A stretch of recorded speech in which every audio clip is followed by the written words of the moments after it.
Wrong.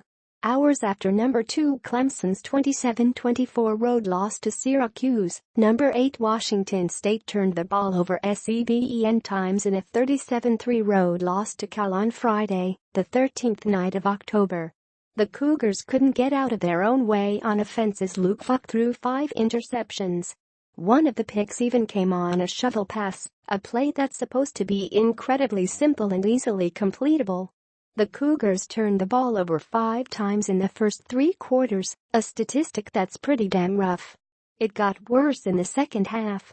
Turnover 6 was a Falk fumble that was returned for a touchdown, and the 7th was Falk's 5th pick of the night. And it happened like this: the special teams play was pretty disastrous too.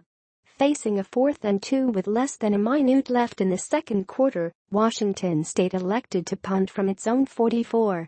Mitchell Cox's punt traveled 1 yard, setting up a Cal touchdown as time expired in the first half. The score meant Washington State entered the half down 17-3 instead of a much more manageable 10-3. Given Washington State's typical offensive ability and the way the defense had played despite the offense's turnovers, it felt like there would be a chance for Wazoo to get back into the game in the second half.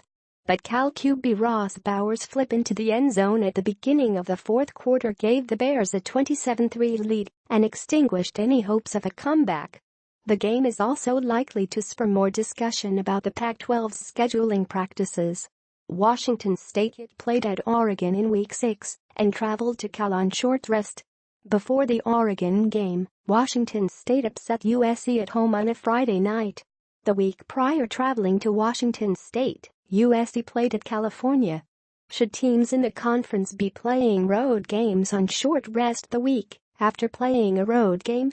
Coincidentally, former Cal coach Sonny Dykes got a scheduling discussion started last season when he said the schedule had been a disaster. Current Cal coach Justin Wilcox is probably not going to be calling the 2017 schedule a disaster given that his team just beat a top 10 team and is now 2 wins away from bowl eligibility.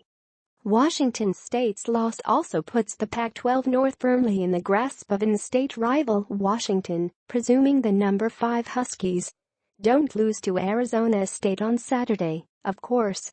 If Washington wins, it will be the only undefeated team in the entire Pac-12.